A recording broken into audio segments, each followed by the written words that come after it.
Haleluya. Tema firman Tuhan hari ini, karyanya bertimbun-timbun. Gampang diingat, karyanya bertimbun-timbun. Saudara, saya sangat tertarik dengan apa yang dicatat oleh firman Tuhan, dan mungkin ini satu-satunya pasal yang diulang-ulang bertimbun-timbun.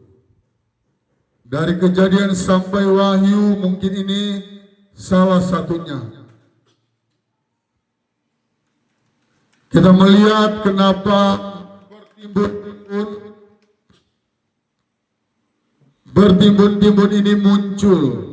Ya, kita akan cari tahu kenapa berulang-ulang beberapa ayat berulang-ulang pokoknya. Dan kita akan cari tahu siapakah raja ini.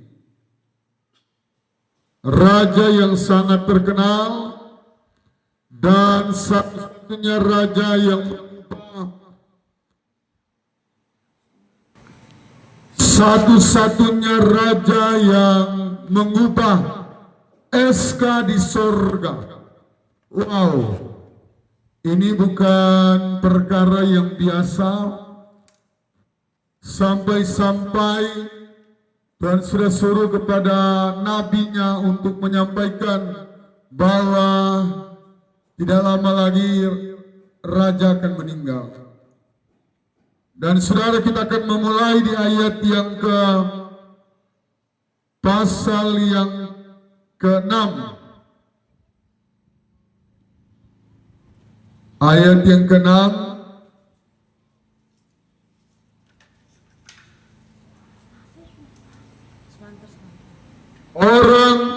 Saya memberikan perikop dulu.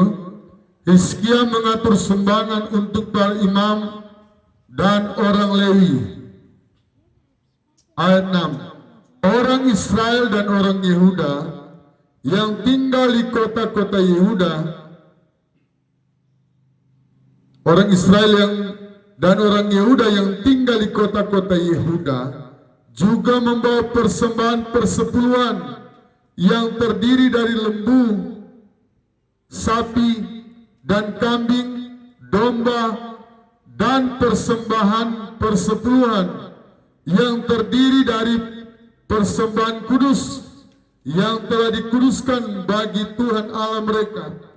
Semuanya itu diletakkan mereka bertimbun-timbun. Wow.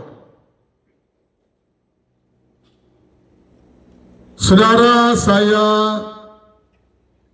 19 tahun ini jadi gembala, 20 tahun lebih menjadi hamba Tuhan. Baru ini kali saya temukan perikop yang seperti ini. Dan perikop ini mau berkata bahwa Tuhan ternyata sangat senang dengan persembahan yang bertimbun-timbun. Saya coba kasih umpama. Seandainya kita berhari ulang tahun, mana kita mau pilih? Orang bawa hadiah yang banyak atau satu pun tidak ada yang membawa? Sudah pasti tanpa pikir panjang kita akan berkata, oh yang banyak dong. Ya, itulah normalnya manusia. Bohonglah kalau dia nggak apa-apa, yang penting sehat. Betul, semua orang mau sehat, tetapi plus sehat itu lebih indah. Sehat baru ada hadiah. Contoh, waktu Bapak Jokowi jadi presiden, dia selalu membawa sepeda. Orang yang menghadiri acara Pak Presiden Jokowi karena salah satunya mau dapat sepeda. Dan pasti sepedanya berkelas sepeda mahal. Yang kasih presiden nggak mungkin sepeda yang abal-abal, sepeda yang second, ya kan? Sudah pasti nama baik dari presiden dijaga lewat pemberian itu. Kadang-kadang manusia terlalu suka malu-malu suka ya. Setiap kali khotbah tentang uang, oh dia anti. Pendeta ini khotbah lagi uang. Padahal di zaman sekarang, kalau tidak ada uang, rasa-rasanya mau jadi stres atau mau jadi gila. Benar. Kalau tahun 70-an, tahun 80-an, di kampung-kampung mau pergi ambil bumbu di kebunnya, ambil sudah. Tapi kalau di tahun 2025 mau pergi ambil bumbu di kebunnya orang, kalau dia mau bilang, mau bertanya, ada tangan kenapa nak menanam? Cuma minta-minta di orang. Ada kaki lengkap, masih muda. Di zaman sekarang ini tahun 2025, rata-rata serba beli. Apa-apa uang. Betul atau tidak? Betul. Tidak dapat dipungkiri lagi. Demo-demo yang terjadi ini karena uang. Karena penghematan anggaran dari pemerintah, demo besar-besaran, ya kan? Sampai langsung tahun gelap. Ya, kontroversi sehingga ada yang berkata kamunya yang gelap. Ya, jadi mari kita lihat ya ayat 6 ini. Padahal kalau melihat karyanya dari Hizkia, karyanya dari ayat 2, tapi saya pikir terlalu panjang. Saya coba ambil yang dari ayat yang ke-6. Ya, tetapi alangkah baiknya kita mundur ke ayat 3 ya, karena dari ayat 3 inilah karyanya dari Hizkia. Tetapi saya memulai dari ayat 6 karena kata menimbun ini dimulai dari ayat yang ke-6. Baik, saya naik ke ayat yang ketiga. Raja memberi sumbangan dari harta. Raja memberi sumbangan dari harta miliknya untuk korban bakaran, yakni korban bakaran pada waktu pagi dan pada waktu petang, korban bakaran pada hari-hari Sabat dan pada bulan-bulan baru dan pada hari-hari raya, yang semuanya tertulis di dalam Taurat Tuhan. Wow, korban bakaran, yakni korban bakaran pada waktu pagi, waktu petang, korban bakaran pada hari-hari Sabat, pada bulan-bulan baru, pada hari-hari raya, yang semuanya tertulis dalam Taurat Tuhan. Saudara yang Tuhan Yesus kasihi, apapun terjadi transformasi, ini boleh bilang transformasi keuangan di Israel, itu dimulai dari orang nomor 1, yaitu raja. Kalau rajanya nggak berani berkorban, tidak mungkin akan muncul kalimat-kalimat mereka bawa sampai bertimbun-timbun. Saya boleh buat statement bahwa salah satu raja yang paling luar biasa berkorban, 2 jempol, adalah Raja Hizkia, yang membuat dia menjadi raja yang terkenal, berhasil, dihormati. Saudara, perkara berkorban di tahun 2025 ini adalah salah satu perkara yang tersukar. Sekali lagi, perkara berkorban di tahun 2025 di zamannya penghematan anggaran ini oleh pemerintah, berkorban itu semakin sukar dilakukan oleh umat manusia, terlebih khusus orang Kristen. Makanya ada survei sekarang tahun 2025 tinggal 10% orang yang tahu berkorban. Suka atau tidak suka, firman Tuhan ini kita harus tahu, kita harus dengar dan praktekkan. Kalau kita tidak mau praktekkan, ya udah, jangan mimpi diberkati Tuhan.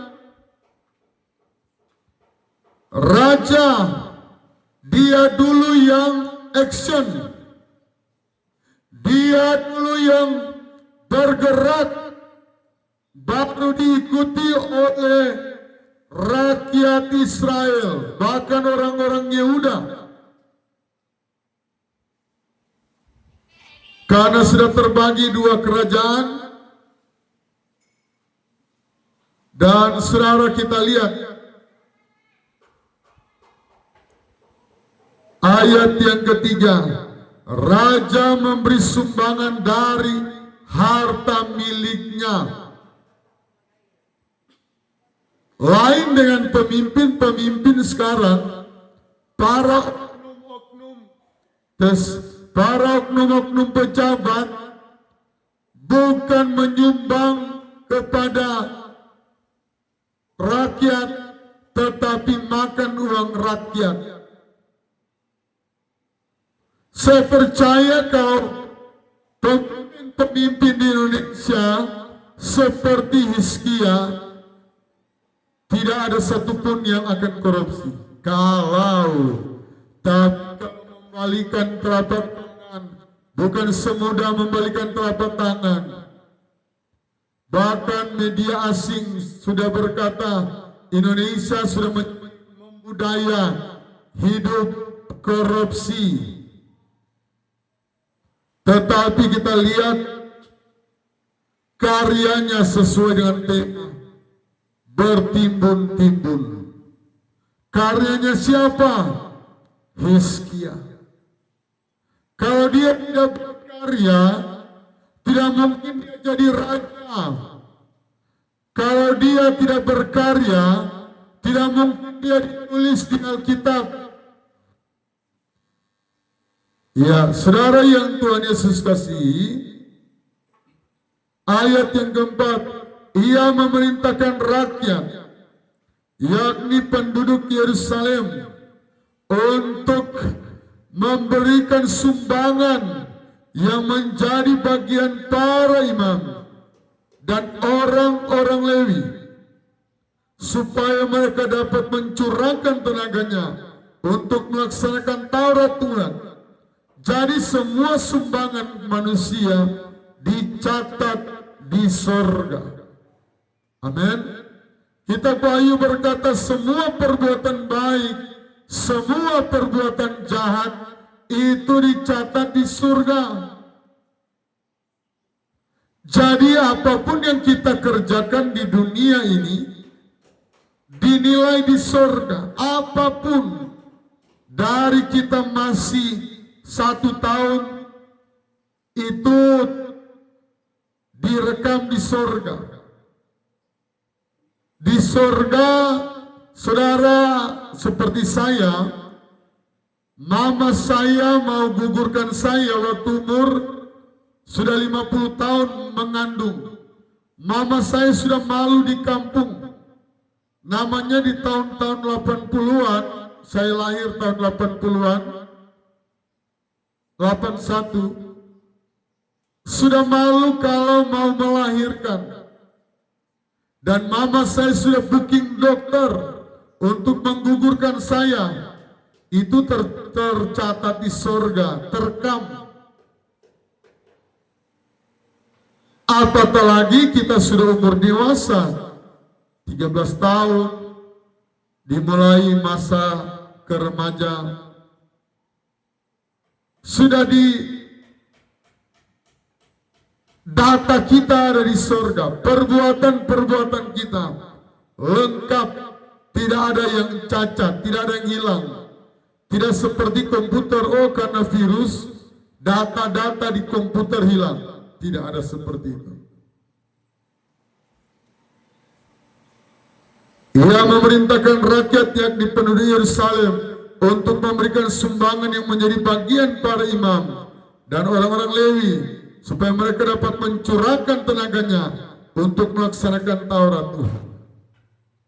Jadi perhatian kepada hamba Tuhan, pendeta-pendeta, dicatat di dalam Alkitab supaya perhatian kami lebih terfokus dalam pelayanan. Berbahagialah yang sudah mempraktikkan ini, memperhatikan hamba-hamba Tuhan. Ayat yang selanjutnya, ayat yang kelima. Segera setelah perintah ini tersiar, wow, inilah karisma yang luar biasa dari Raja Hizkia. Segera, baru tersiar, baru disampaikan, baru didengar oleh rakyat. Apa yang mereka lakukan? Ayat 5. Orang Israel membawa dalam jumlah yang besar hasil pertama dari gandum, anggur, minyak, madu, dan segala macam hasil bumi. Pada zaman itu, hasil pertanian adalah yang nomor satu. Beda kalau sekarang banyak macam sumber berkat dari manusia, banyak macam ya.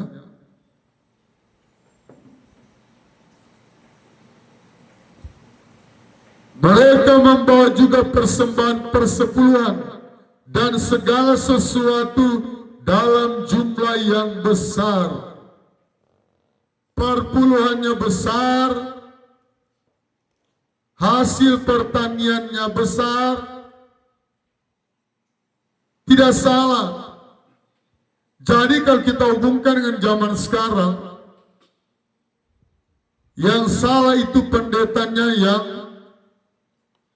salah pergunakan. Tapi kalau kita tetap memberi dengan tulus, kita tetap diberkati dengan luar biasa. Pendeta yang salah pergunakan untuk kepentingan pribadi, Tuhan akan menghakimi dia di hari penghakiman, bahkan di dunia ini dia sementara dihakimi Tuhan. Jangan pikir Tuhan tutup mata.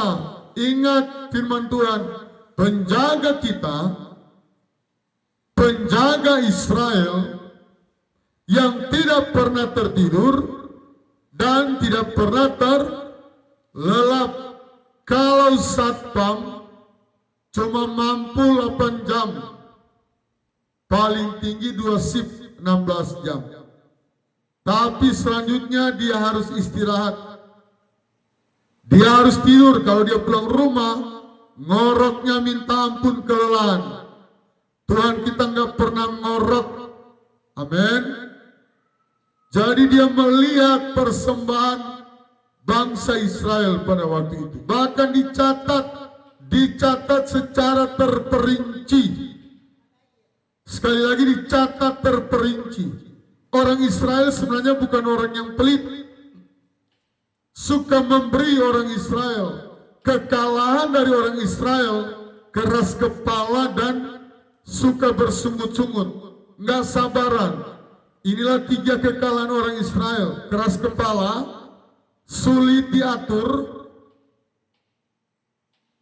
bersungut-sungut, dan yang ketiga tidak sabaran. orang Israel ini tidak sabaran, maunya cepat, maunya langsung, tidak mau diproses, tidak mau dibentuk. Makanya orang yang tidak sabaran ini susah Tuhan mau berkati, karena begitu Tuhan mau bentuk, dia sudah beribadah. Begitu Tuhan mau berkati minggu depan, minggu ini dia sudah tidak beribadah. Tuhan bilang, kalau begitu saya lewat, kasih lewat berkat. Tadinya mau datang di rumah Rudy, saya bawa di rumah Johnny. Tadinya mau datang di rumah Derby, saya bawa di rumah Jerry. Tadinya mau datang di rumah Rifki, saya bawa di rumah Muhammad. Karena apa? Tidak siap. Iblis paling suka membelokkan firman Tuhan ini. Yang paling kontras, yang paling menjadi adu argumen, yaitu tentang persepuluhan. Iblis paling suka menyerang.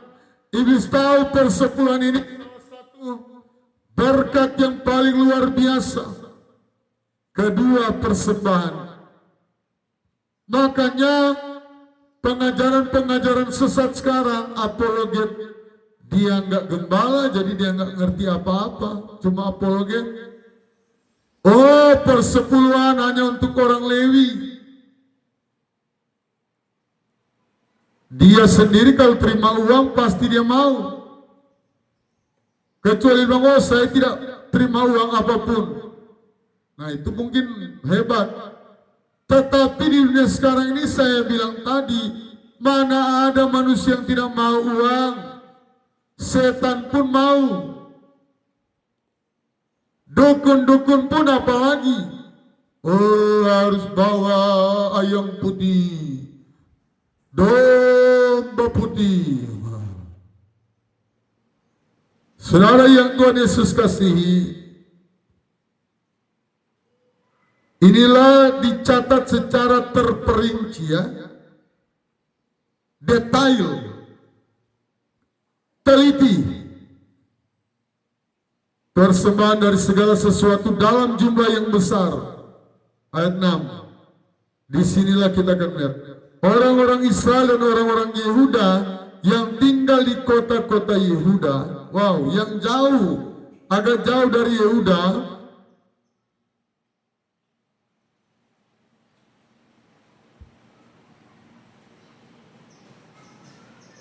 juga membawa persembahan persepuluhan.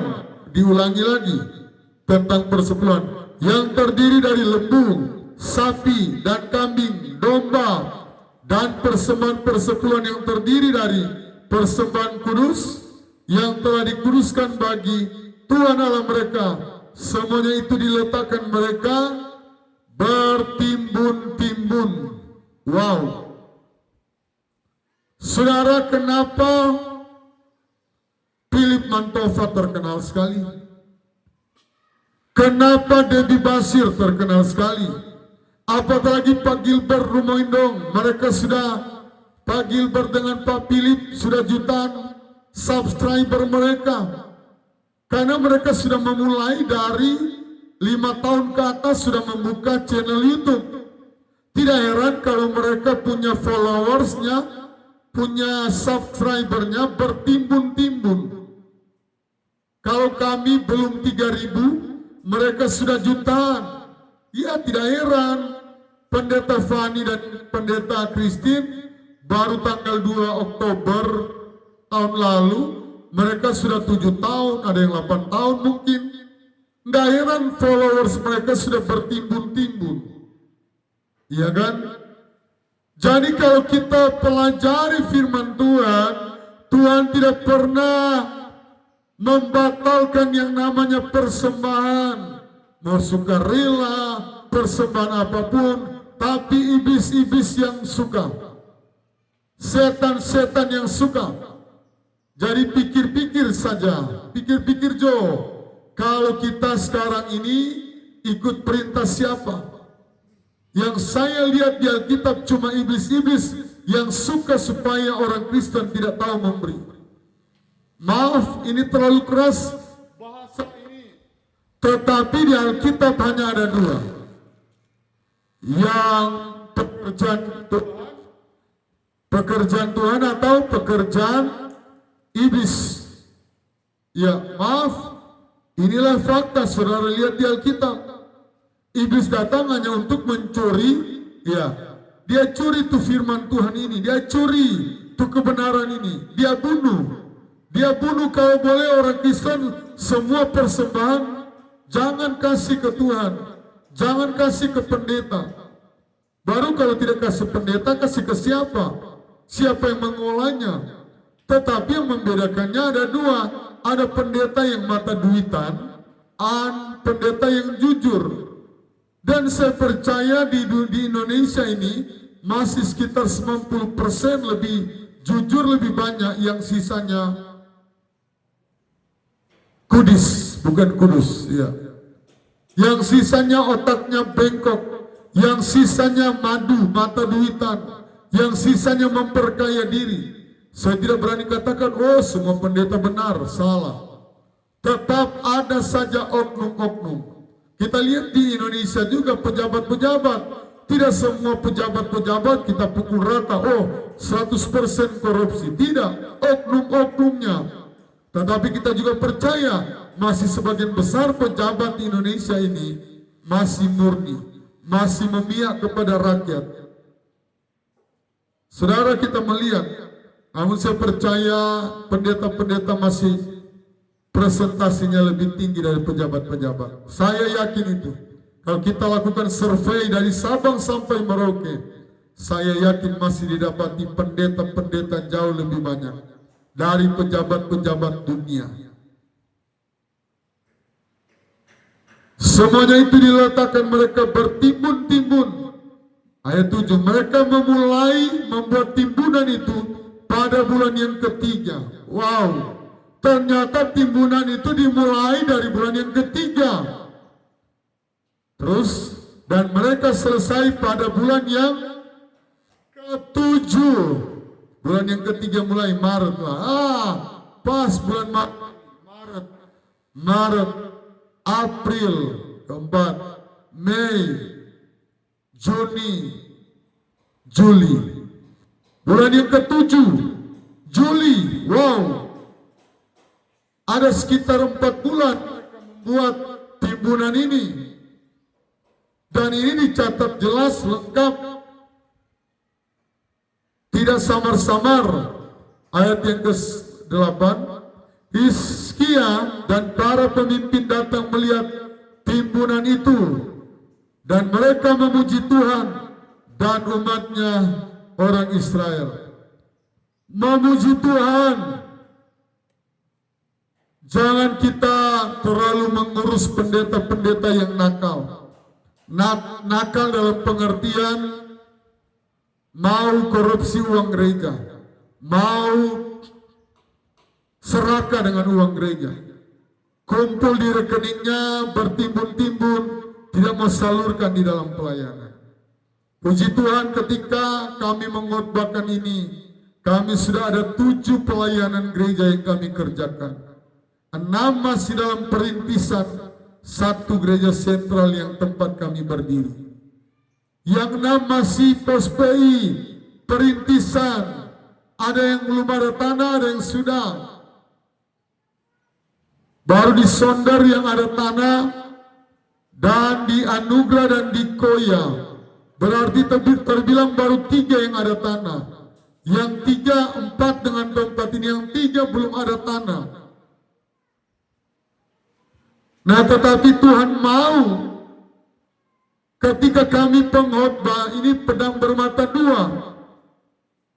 Kalau kami tidak berkorban, jangan berani khotbah ini. Karena tidak ada urapan yang mengalir. Kami tidak melakukan, kenapa kami khotbah? Sebagaimana Hizkia berkorban. Ibu gembala, salah satu ibu gembala yang cakup besi di balkon ini di lantai 2. Cakup besi, ikat besi, pembesian di balkon ini sebagian besar diikat oleh ibu gembala. Selama saya hidup belum pernah saya lihat perempuan ikut membangun dan cako besi, ikat besi, benrat, jadi tukang. Saya yang perut agak buncit, perut yang bilang baporo, orang Papua bilang baporo, saya ikut campur semen dan ratusan semen. Kalau cuma mau bilang 300-400 sak semen, saya yang campur dengan anak-anak saya, dengan ibu gembala membantu. Kami sistemnya cuma 1-2 tukang, sisanya kami yang jadi kenek. Kami terbiasa kasar, kerja kasar. Kami terbiasa bukan mangkuk kaki, tetapi kami ikut membangun. Kami sudah alami panasnya Papua, jadi kenek. Saya sudah alami jadi kurir cabok, ibu gembala jual cabok. Kami sudah rasa jadi pemulung, cari-cari sampah galon-galon 5 liter. Kami jual di kantor wali kota. Kami ada buku tabungan bank sampah. Semuanya kami kerjakan. Kami tidak jadi mandor. Kami tidak jadi bos-bos besar. Jemaat kerja. Jadi pemulung. Jadi kurir cabok, antar sampai di Sentani, di angkasa. Itulah yang kami kerjakan. Kami tidak hanya berdiam diri. Menjadi hamba Tuhan haruslah bekerja keras. Menjadi hamba Tuhan jangan cuma pinter jagonya teori. Kalau teori, semua manusia jago berteori. Oh, paling bagus begini, Pak Gembala, paling bagus begini, begitu, begini, kasih begini, bangun begini. Oh, semua bisa. Tapi kerjanya ini yang terpenting, praktek ini. Kalau cuma bicara, semua orang bisa. Semua anak kecil pun bisa. Namanya cuma ngomong, namanya cuma bicara. Ya.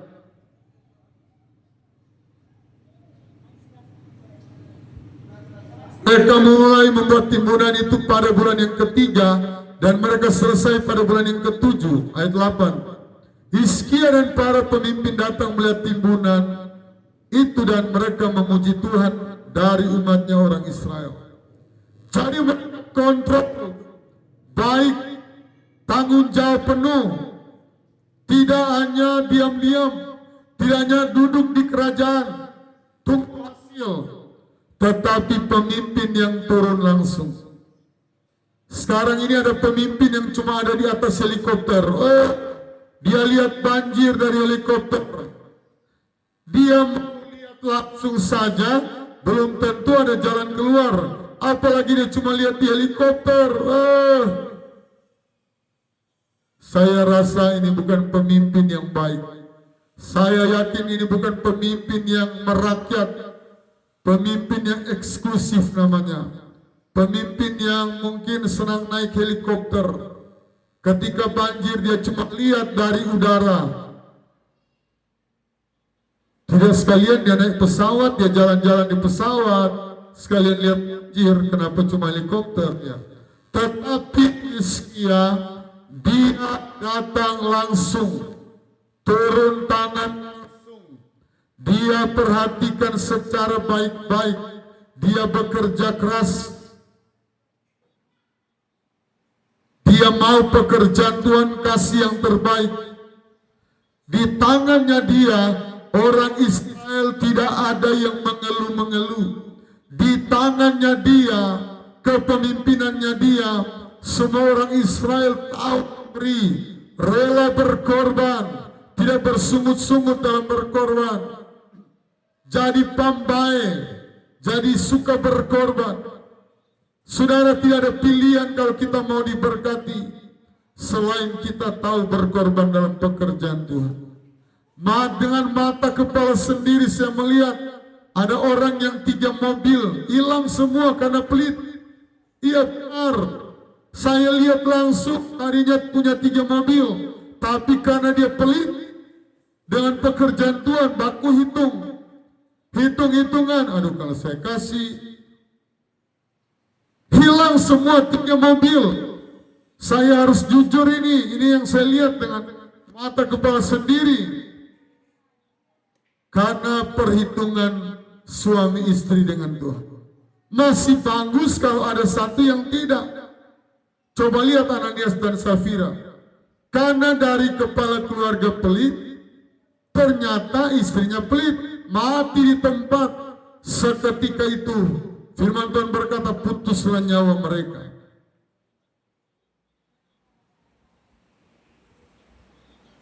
Ayat yang ke-9, Hizkia menanyakan para imam dan orang-orang Lewi tentang timbunan itu. Jadi pengawasan yang ketat, tidak ada penyimpangan, karena rajanya jujur, turun-temurunnya jujur. Nah mungkin orang mau korupsi. Sistemnya begitu, kalau orang nomor satu Hizkianya jujur, yang diturun-turun di bawah nggak berani, ciut. Coba korupsi.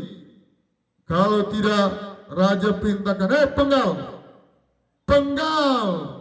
Sistem kerajaan itu sistem penggal. Tidak ada lagi mau, ya paling ringan penjara. Syukur-syukur kalau cuma penjara 10 tahun itu mah biasa. Tapi kalau raja bilang, penggal,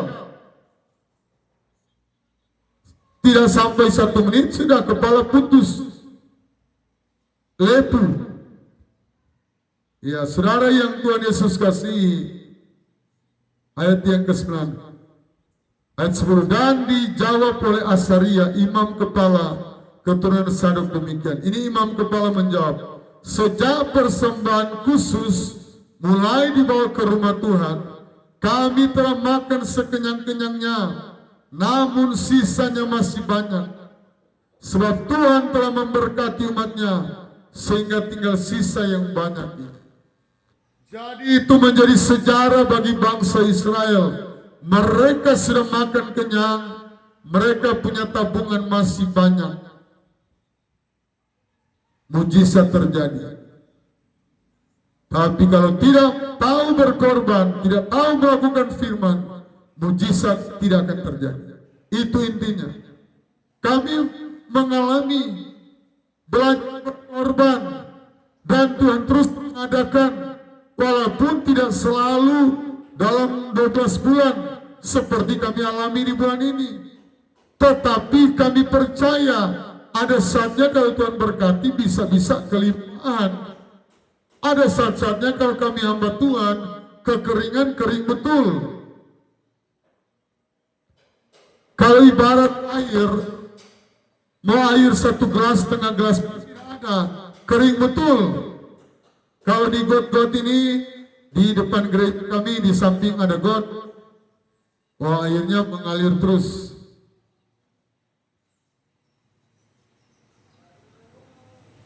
Ini ayat yang luar biasa. Sejak persembahan khusus mulai dibawa ke rumah Tuhan, kami telah makan sekenyang-kenyangnya, namun sisanya masih banyak, sebab Tuhan telah memberkati umatnya, sehingga tinggal sisa yang banyak ini. Amin. Jadi tetap banyak, 5 roti dan 2 ikan saja mampu memberkati 5.000 orang, baru laki-laki, belum istrinya, belum dihitung anak-anaknya. Ya 20.000 orang kalau mau hitung lengkap, kalau seandainya anak 2. Ini yang Tuhan lakukan, mujizat yang luar biasa. Mujizat yang dahsyat terjadi bagi seluruh bangsa Israel. Ayat 11, kemudian Hizkia menyediakan bilik-bilik di rumah Tuhan, dan mereka menyediakannya.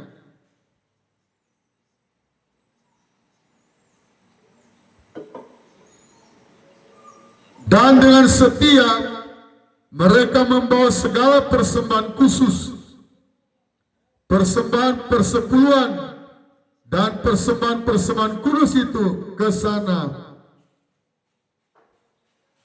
Konaya seorang Lewi mengawasi semuanya, dan Simei saudaranya adalah orang kedua.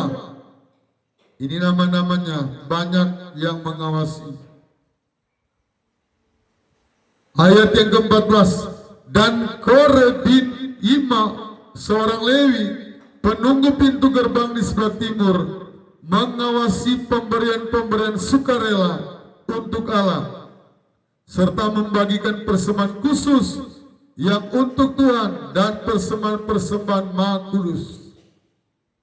Ayat 15, di kota-kota imam-imam itu dibantu dengan setia oleh Eden, jadi tersistematis, sangat tersistematis. Ayat 16, rombongan kepada orang-orang dewasa dan anak-anak, jadi semuanya dibagi merata. Ini yang penting. Ayat 16, kecuali kepada setiap orang yang masuk ke rumah Tuhan menurut hari-hari yang ditetapkan, menurut tugas jabatan yang ditugaskan kepadanya, dan menurut rombongannya, yakni mereka yang tercatat dalam daftar sebagai laki-laki yang berumur 30 tahun ke atas.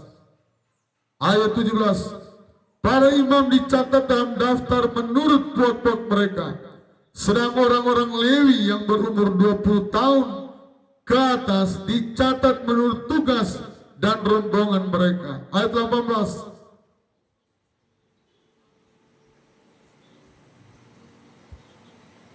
ayat 19 saya lompat.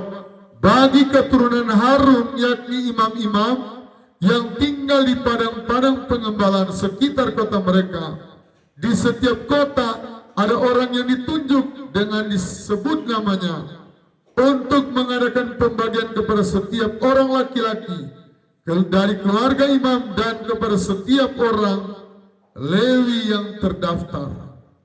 Jadi manajemen yang ketat, transparan, ada orang-orang khusus dan orang-orang jujur. Rajanya jujur, bagaimana? Tidak mungkin kan orang kedua mau korupsi orang ketiga. Kita berdoa supaya pemimpin-pemimpin di bangsa ini, setiap pemimpin pertama, pemimpin kedua, itu semuanya jujur. Amin. Kalau pemimpin dari kepalanya jujur, tidak ada satupun, saya yakin, pejabat-pejabat di bawahnya yang berani macam-macam. Macam-macam pindah tugas, macam-macam non-job, macam-macam dapat sanksi, bahkan bisa dipecat, macam-macam masuk penjara, macam-macam KPK datang, macam-macam kejagung datang, ya kan?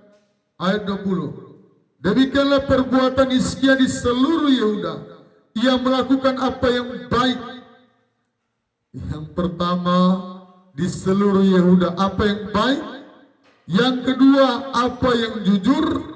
Dan yang ketiga, apa yang benar di hadapan Allah. Apa yang benar di hadapan Allahnya. Yang pertama, apa yang baik, apa yang jujur, dan yang benar. Ini salah satu raja yang mau bilang tinggal 5% perfect, sempurna. Tinggal 5% mungkin ya, saya rasa 5% ini hanya milik Tuhan Yesus, kesempurnaan. Tetapi boleh dibilang 95% hampir sempurna ini raja ini ya, Hizkia. Apa yang baik, apa yang jujur, apa yang benar di hadapan Tuhan. Ayat 21, dalam setiap usaha yang dimulainya dengan pelayanannya terhadap rumah Allah dan untuk pelaksanaan Taurat dan perintah Allah, ia mencari Allahnya. Semuanya dilakukan dengan segenap hati sehingga segala usahanya berhasil. Segenap hati ia lakukan, dengan segenap hati dan jiwaku ku datang padamu dalam kerinduan. Dengan segenap hati Dia melakukan apa yang jujur, apa yang baik pertama, apa yang benar kedua, apa yang baik jujur dan apa yang benar. Wow. Semua orang Yehuda, semua orang Israel menghormati dia. Punya karisma yang luar biasa. Kalau di negara kita ada oposisi, ada yang mendukung pemerintahan, ada yang tidak, ada beberapa partai yang tidak. Tetapi kalau di zamannya Hizkia 100% mendukung, tidak ada yang tercatat menentang Hizkia, tidak ada. Karena apa Hizkia senang memuji Tuhan? Ternyata salah satu kunci yang saya baca tadi, mereka semua mengucap syukur dan suka memuji Tuhan. Karyanya bertimbun-timbun. Dan kami percaya ketika kami selalu bernasar, sudah bernasar dengan Tuhan, Tuhan kalau kami diberkati Tuhan, kami tidak mau menjadi pelit. Tidak ada di kamus kami mau menjadi pelit. Tapi kami mau lihat pekerjaan Tuhan. Ada pendeta-pendeta yang berkekurangan.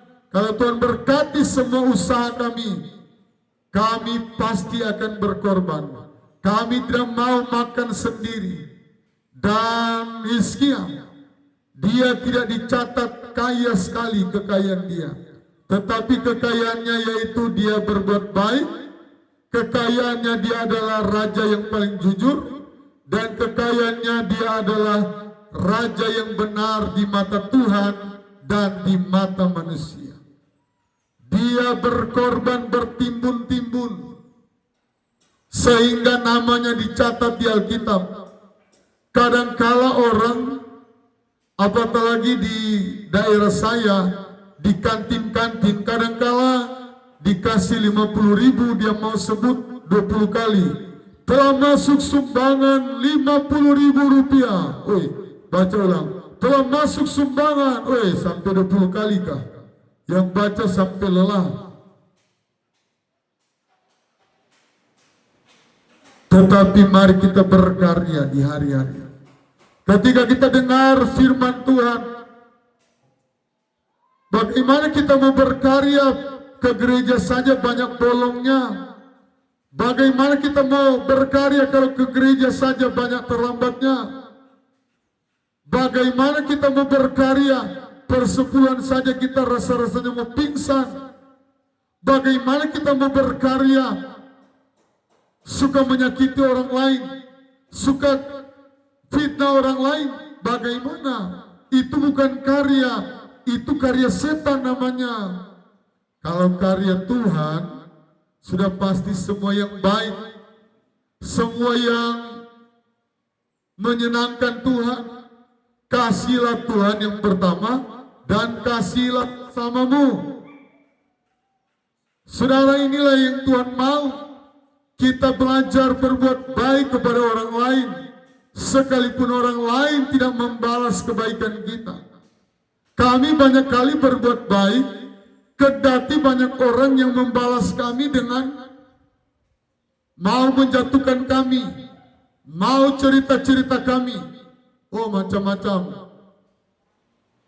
Bahkan lebih sadis, dikasih busuk di penjara Polda. Hampir setiap minggu polisi datang di depan gereja kami. Cuma gara-gara apa? Kami dapat bantuan dari pemerintah untuk gereja ini. Mereka mau dibagi-bagi ke pimpinan saya. Tetapi mari kita membuat karya yang indah di pemandangan Tuhan. Saya ingat Bapak Wenas di Wamena. Dia begitu dihormati karena dia membuat karya yang indah untuk di Wamena sana. Bapak Wenas, dia begitu dikenal karena kebaikan dia terpilih jadi bupati dan lain-lain. Karena apa? Dia berbuat baik kepada masyarakat yang ada di Wamena. Bapak Beni Lukman karyanya terukir di Indonesia ini. Satu-satunya orang Kristen etnis Tionghoa yang membangun musola terindah, musola termegah di Makassar. Di mall apa saya sudah lupa, saya catat, tapi saya belum baca kembali. Di kota Makassar, di lantai 3, ada musola khusus untuk perempuan dan musola yang lebih besar kapasitasnya ribuan itu untuk laki-laki. Tempat ambil air wudhunya terbuat dari seperti lampu Aladin dan kaligrafinya dari Timur Tengah, dan yang lebih luar biasa karpet yang mereka pakai dibawa langsung dari negara Turki, dikirim ke Makassar. Dan ini satu karya yang sudah viral. Abu Janda Basar yang sudah memposting, ada lagi Basar yang lain, di mana karya dari orang etnis Tionghoa beragama Kristen, dia justru membangun musola terbesar, termegah di seluruh Indonesia. Inilah nama baik yang perlu kita bangun. Saya selalu katakan, kalau orang Kristen kita jadi kaya seperti Beni Lukman ini, kita mengharumkan nama Tuhan, kita mengharumkan nama kita, nama marga saya Tambun bisa harum kalau saya ada karya yang besar. Tapi kalau saya tidak diberkati juga, bagaimana saya bisa mengharumkan? Paling cuma cukup ya di keluarga saja yang tahu. Tetapi Beni Lukman ini seluruh orang Indonesia bisa melihat karyanya. Dianya tidak ditampilkan. Ada satu ustadz, saya tidak apa namanya, yang pertama kali memposting sehingga jadi viral di Makassar, di kota Makassar. Puyogo apa ya, mallnya punya nama, nanti saya baca kembali dan saya akan sampaikan di media sosial ini. Kenapa karyanya dia? Kenapa dia tidak tanggung-tanggung? Dia tidak membeda-bedakan. Kalau mau dipikir orang Cina itu, tanah 1 kali 1 sangat berarti. Tanah 1 kali 1 sangat berarti. Sangat bernilai, tanah kali 1 kali 1 ini ribuan. Bahkan ada 2 musola ini yang khusus perempuan sendiri, khusus laki-laki sendiri. Wow, ini satu pengorbanan yang tercatat dalam sejarah Indonesia berdiri. Berapa 70 tahun ke 80 tahun Indonesia berdiri ini, dari 1945 merdeka. Baru Beni Lukman yang bisa mengarungkan se-Indonesia ini. Dan ada lagi 5 pemuda yang karyanya mereka memungut sampah di sungai-sungai. Mereka buat satu badan usaha, dan baru 1 minggu yang lalu atau 2 minggu yang lalu, Bapak Presiden kita, Bapak Prabowo Subianto, memanggil mereka ke istana. Dan mereka dapat penghargaan.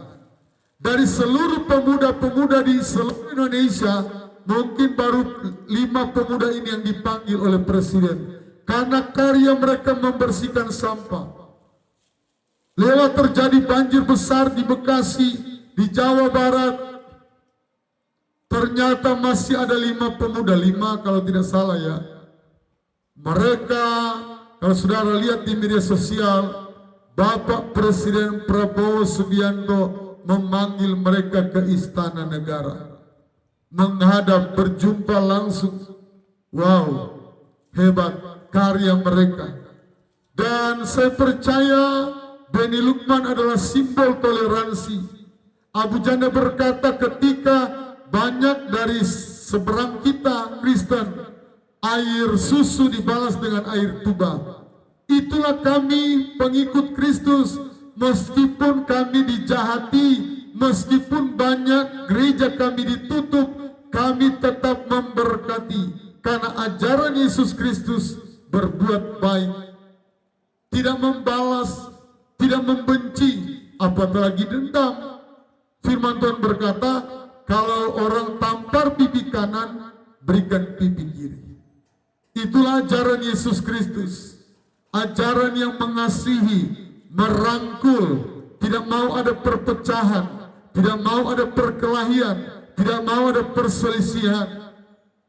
Dan inilah yang kami terus belajar. Kadang-kala daging berontak, tidak segampang itu. Tetapi kami minta Roh Kudus kuatkan kami. Mari kita satu dalam doa. Tuhan, terima kasih Tuhan. Inilah karya dari Raja Hizkia. Dia sudah divonis 5 tahun. Dia harus divonis, dia harus meninggal. Tetapi Tuhan memberikan kesempatan kepada dia 15 tahun lagi. Luar biasa. Satu-satunya raja yang mengubah SK, surat keputusan surga. Seharusnya dia mati hari ini, tetapi Tuhan memperpanjang dia. Kalau 2025, 2020 baru dia meninggal. Ada 15 tahun lagi dia masih bergerak bernafas. Karena apa? Karya-karyanya dia sangat memperhatikan pekerjaan Tuhan. Dia sangat teliti. Dia suka berkorban. Berkorban adalah gaya hidupnya. Berkorban adalah karakternya. Biarlah pemirsa yang mendengarkan, siapapun yang mendengarkan firman Tuhan ini, kami mau berbuat baik. Kami tidak mau menyakiti orang. Karena biarlah kami belajar berpikir. Kalau kami menyakiti orang lain, bagaimana kalau orang lain itu membalas kepada diri kita sendiri? Terima kasih Tuhan. Dalam nama Yesus Kristus, berkati pemirsa yang sudah like, komen, bagikan, subscribe, yang sudah menonton sampai habis. Kami bisa memberikan nilai 7, tetapi Tuhan Yesus yang kami sembah memberikan nilai 10 dan memberkati bukan hanya 30 kali ganda, 60, tetapi 100 kali lipat. Ketika Petrus berkata, Tuhan, kami sudah meninggalkan orang tua, ladang kami, pekerjaan kami. Berkat apa yang kami terima? Tuhan menjawab, berkat 100 kali lipat bagi orang yang tulus hati, sepenuh hati untuk kami melakukan kebenaran firman-Mu. Kami berkorban dengan tulus, bukan karena terpaksa. Haleluya. Amin.